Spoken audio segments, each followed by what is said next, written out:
Are we back on? Yes, we are back on. I'm so sorry. Sorry, everyone. Internet is a bit slow today. We are back online, and please connect to this video. I'll remind in the other post, but I apologize. It must be our internet. I'm so sorry about that. Go ahead, Dr. Cohen. Okay. Now, what happens if you have chronic health problems? What are the ways that people change their chronic health life? You have to have determination. You have to have the idea that you're never going to give up and that you have a certain goal. And I think the most important goal to have is to be authentic. Live a life, no matter what the circumstances, that you're expressing your own uniqueness. And if you can express your own uniqueness, you'll start bringing in the support you need. And you start growing. And you start overcoming your resistance. Remember, all resistance is to keep you safe. The plan is for you to live a full life and not to be held back by suffering. Yet if you listen to some of the masters, suffering becomes the fertilizer for growing the soul.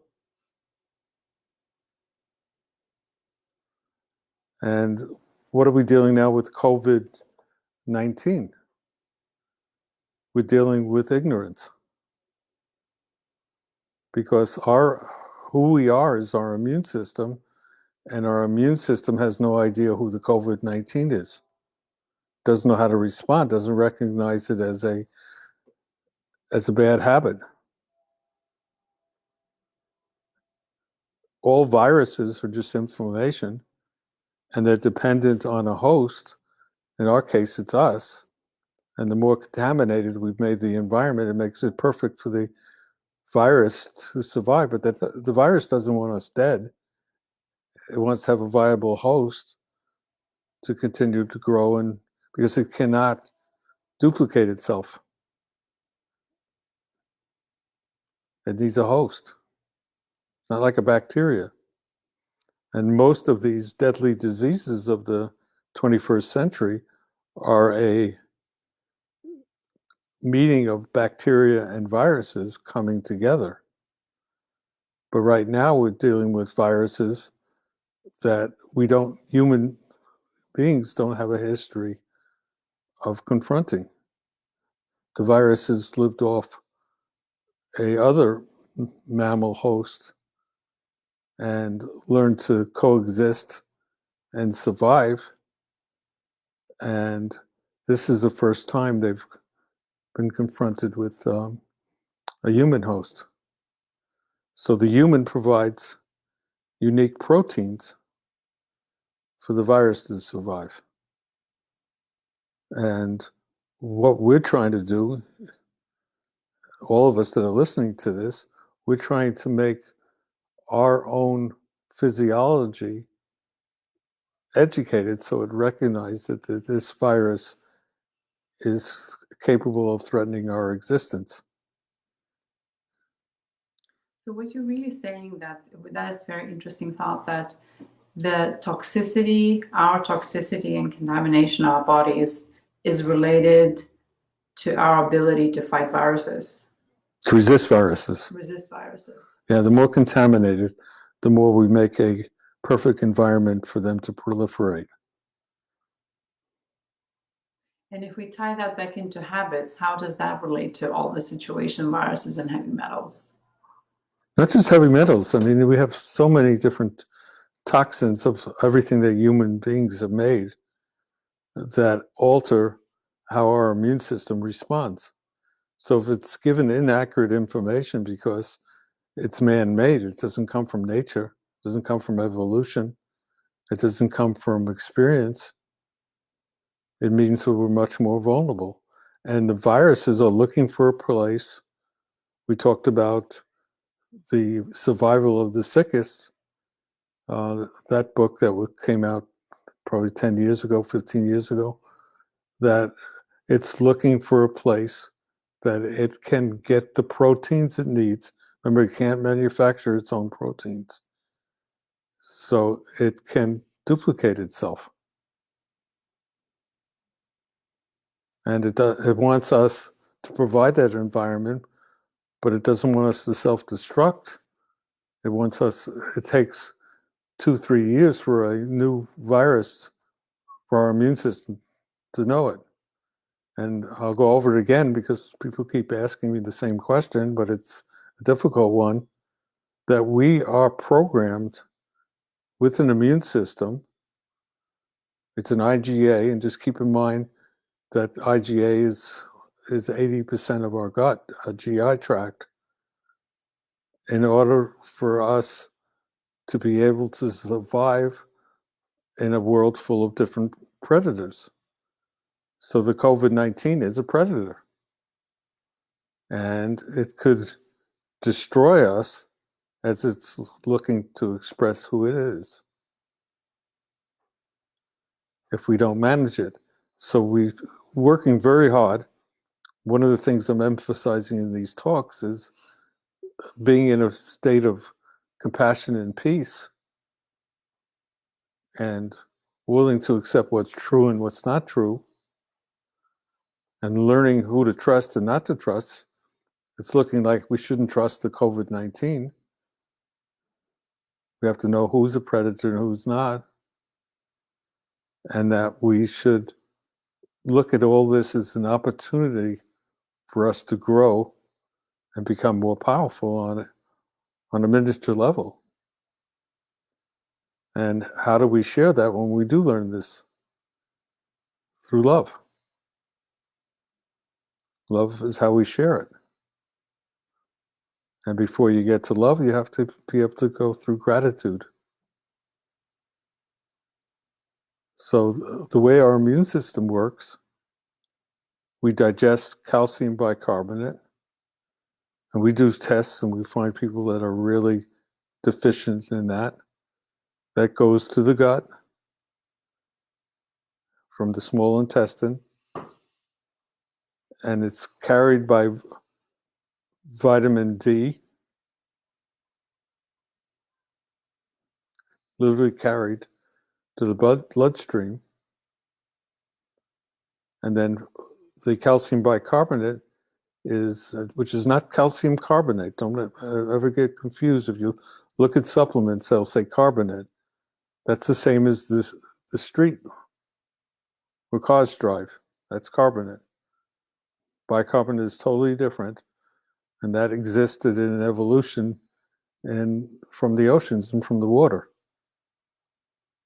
We used to get it from drinking, and then it's carried to the tissues where viruses and bacteria and poisons are roaming around looking for a place to land, and our immune system will not recognize it unless it's marked.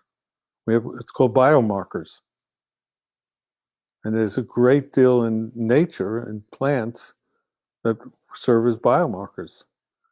But the primary one is calcium bicarbonate. And so if you work from nature and from plants, they've come up with survival skills to protect themselves. And we, by consuming them in their pure form, adapt their survival systems for our own survival. And so if you know how nature works, and you have an intact immune system that's been educated, so in a sense you're teaching your immune system to recognize what's dangerous for us, then you have the ability to evolve to the next step. And then you have the ability to make the right choices. And if you make the right choices, you'll have a sense of unique peace and compassion that you're part of nature and your very existence has meaning.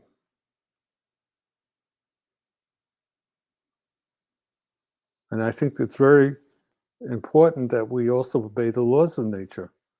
We don't know enough about COVID-19. We do know that if you have a pre-existing condition, particularly ones that go to the lungs, but now we're finding the heart and other organs, an angiotensin 2 is a big one, and then angiotensin 1, and that's putting people in jeopardy. Can you explain what that is? Because that's a medical term that I'm not sure that everybody understands. Well, most people don't understand, even medical people. It's So it's a receptor site that it's in every major organ, and it controls blood pressure.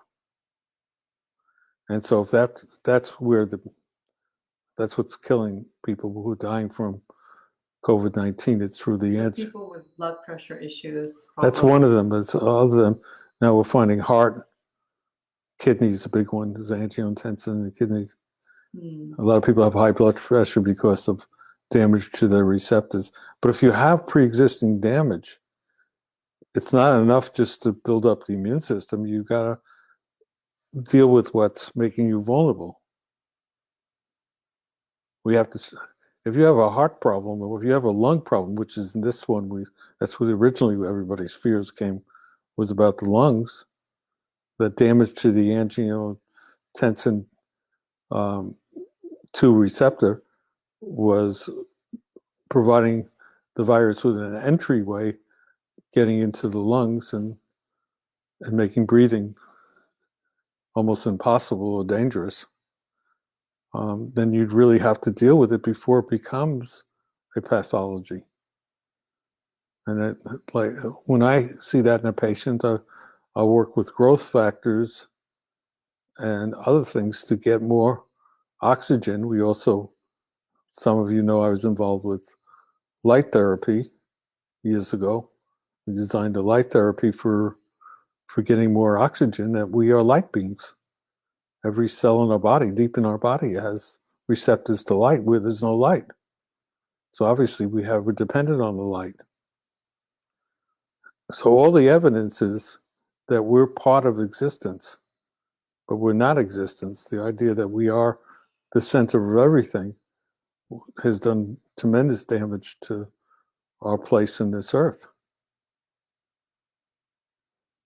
So we might prescribe a light therapy, and that raises in the blood 40 to 45% more oxygen. And what Lou Lim, the engineer, found out that you can get it right into blood through the nose. Just attach it to the nose and do it twice a day, 25 minutes. And if you're over 50, it'll reverse some of the problems people develop as they age. If you're younger than 50, you just need, if there's nothing else wrong, you just need the light therapy. We have a question from Alan. Alan, thank you for your questions as always. And the rest of you, if you have a question, please put it in the notes. In your personal experience, what's a good and efficient way to change or develop a habit? Do it. Just do it. Just do it. Find yourself a good teacher. Hopefully that the habits of meditation and introspection. Don't be afraid to look at what's wrong and what's weaken you. And don't belittle your ability to change something. And as my mother used to say, make sure you watch who's your friends. She said, she used to repeat every day to me, make sure you get friends that are smarter than you. Don't ever get friends. Yeah, make sure that your friends are smarter than you. Well, hopefully you can be also a smarter friend to somebody else, so it's okay. Well, it's not just being a friend to somebody else. It's learning, because the process of learning is creating new synapses in our brain. And that's expanding our web of consciousness. It's extremely important. What? How are people responding to this financial and health crisis? I mean, let's look at it. Let's all of us look at it. Are people responding correctly? Are they sitting around and watching TV, or are they working on themselves? It's okay to watch TV. I watch TV, but are we trying to escape, or are we trying to confront? We also need to be able to face our limitations. And if we face our limitations, we'll start to grow. And then you'll have better friends. So everybody wants to be around somebody that helps everybody to grow, and because it produces happiness. And happiness is the goal.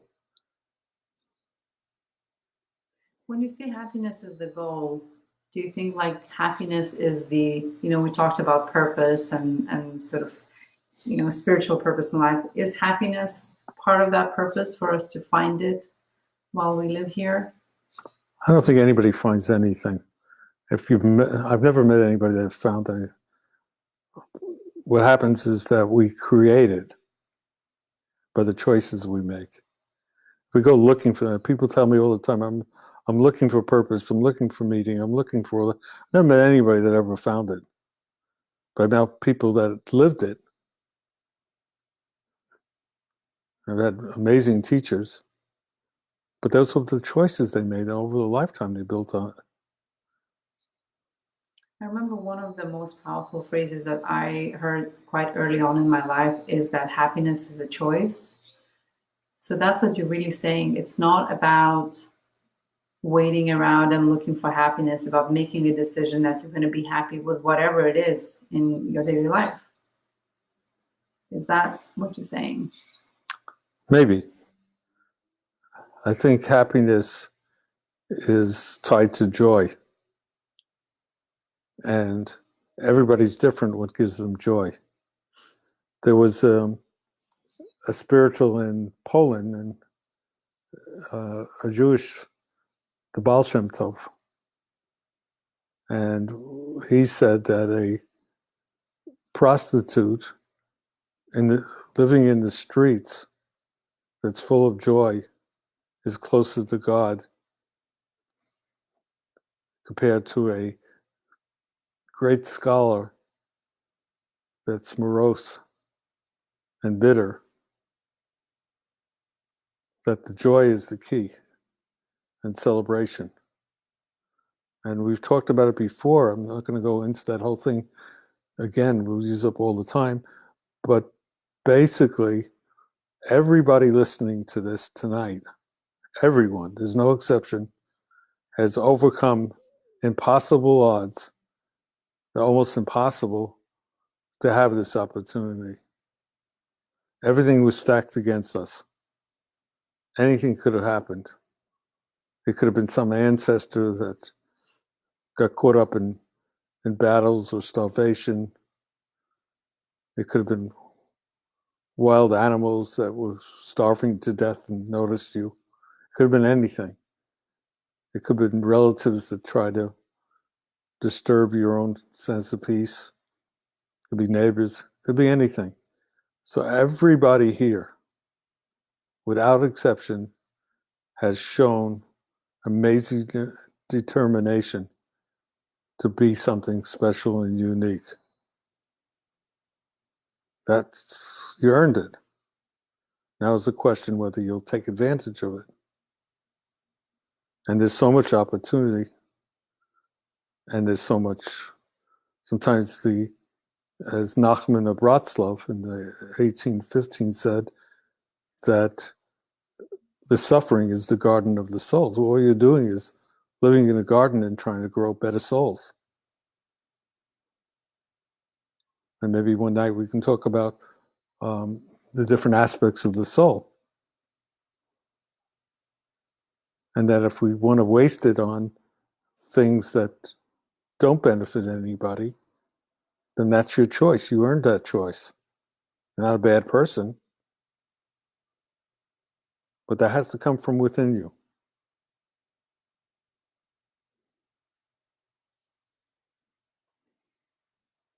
On that note, I think it's a very interesting topic that we could talk maybe even next time about the different parts of your soul. I truly believe that a lot of listeners out there are spiritual people who are seeking to understand better themselves and their physical and non-physical selves. So that would be a very interesting topic. And on that note, Dr. Cohen will lead you through meditation to end our. Unless there's more questions. We don't have any more questions. And we are, at the time when we usually start the meditation. So unless there are any other questions that you have, you can always email it to us or write it down underneath the video, and I get back to you personally later on. So everyone have a wonderful evening, and thank you again for listening. I do truly apologize for all the interruptions with the internet. We will try. What did you do?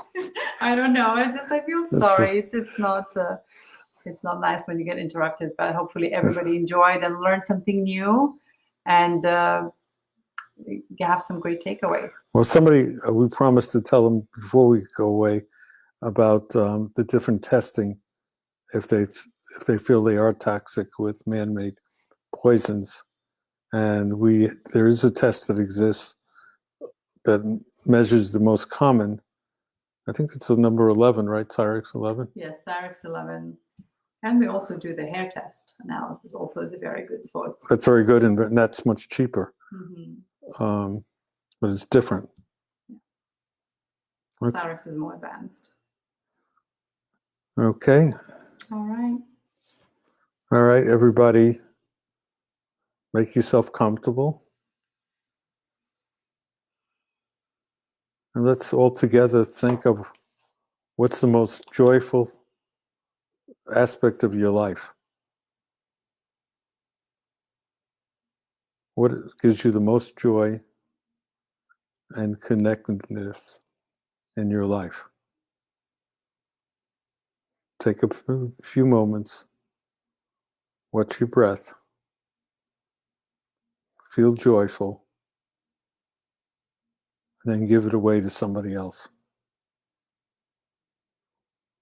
Just send it as a gift. Because the energy of joy, peace, and purpose builds on itself. It goes way beyond humanity. It goes into the question of what is existence and why is consciousness, elegant consciousness, going on supersonic speed, so necessary to create the experiences that create the deepest purpose in our lives.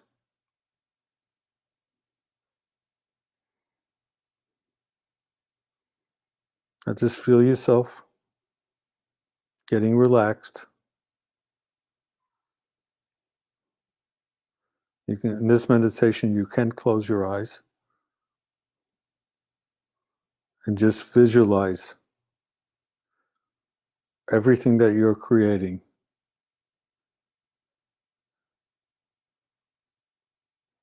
beginning to float outside yourself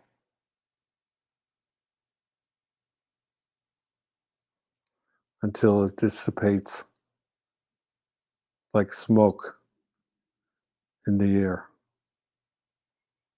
And as you do that, notice all your body systems are increasingly operating at a higher vibrational level. And if you look carefully, you'll see yourselves attaching yourself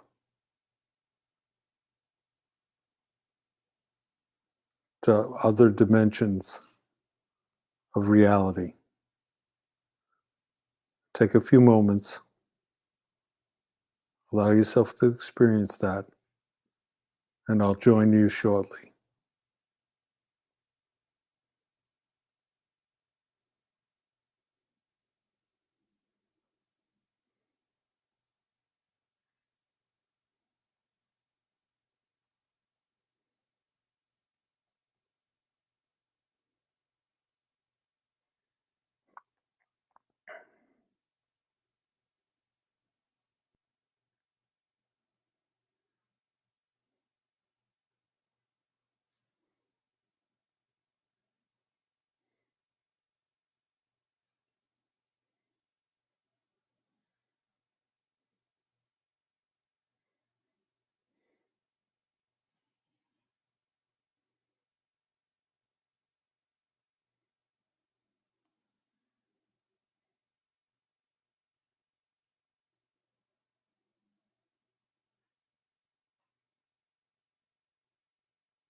Now take a moment and explore the energy of your heart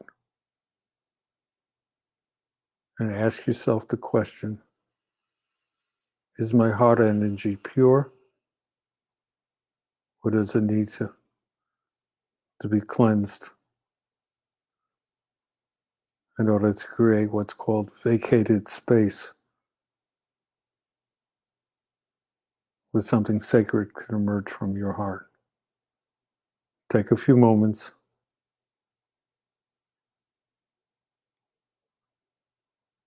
and explore your heart, and I'll join you shortly.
Now take your consciousness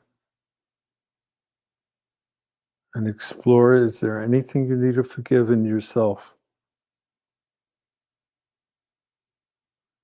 before you can forgive others? You can't help heal anyone, anything alive. unless you first forgive yourself. And if you find something,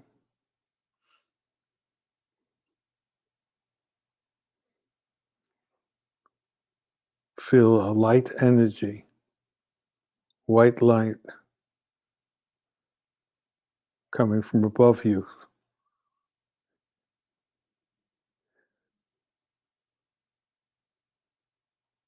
going through the fontanelles and going into your brain, allowing you to be conscious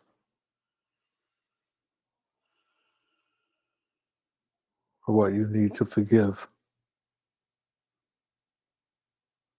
so you can be generous with other life forms, not just human.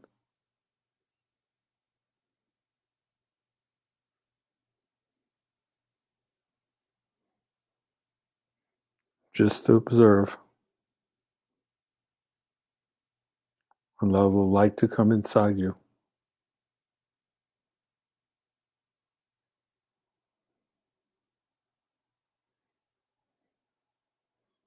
Let your whole body ring with life. So the tiny, minuscule part of you that's not full of life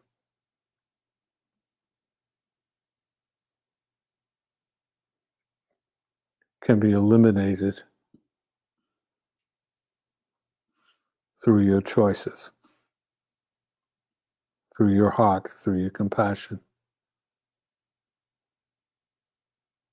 through your purpose. Take a few moments,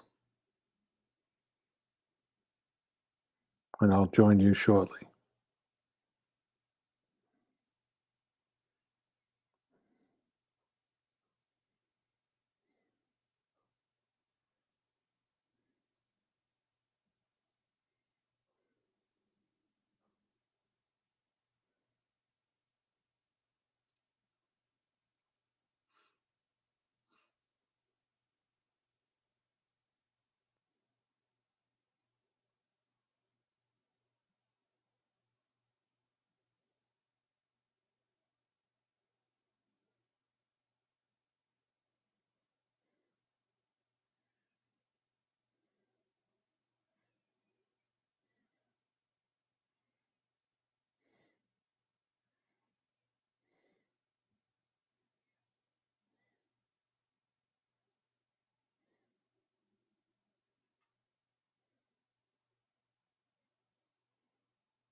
Now take a couple of moments and explore what's within you. And notice that you've been changed forever. And you're now able to access the different levels that you ignored in the past.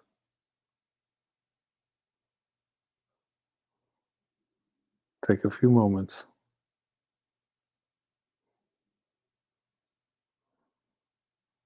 Notice what's different.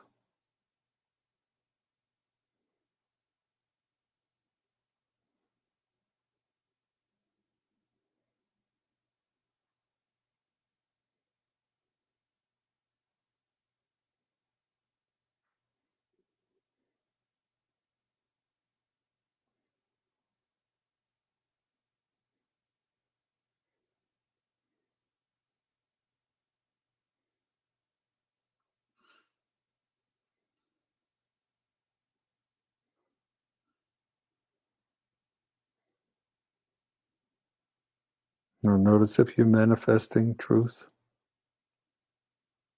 You're manifesting trust. That you can be trusted no matter what happens around you.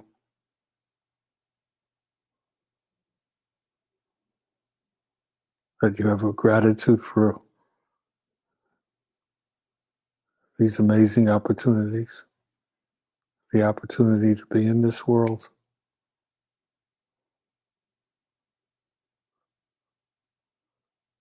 And to incorporate deep teachings into your life. No matter how you get them.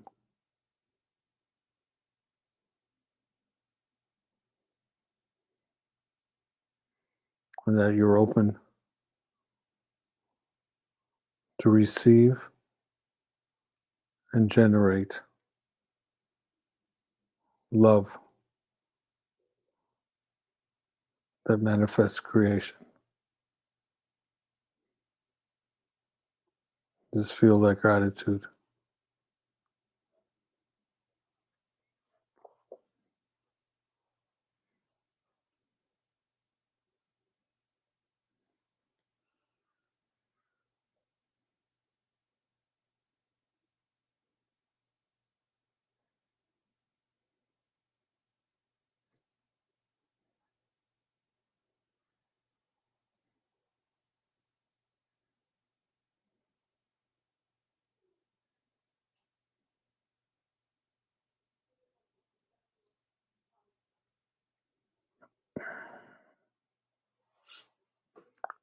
Ten, 9, 8, 7, 6, 5, 4, 3, 2, 1. Open your eyes. Allow the breath of life to go into every cell of your body and share it with all the life forms that share the body with you.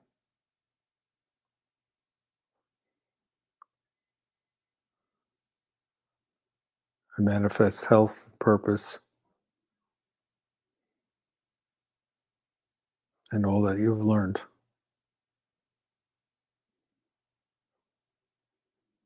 Open your eyes, breathe.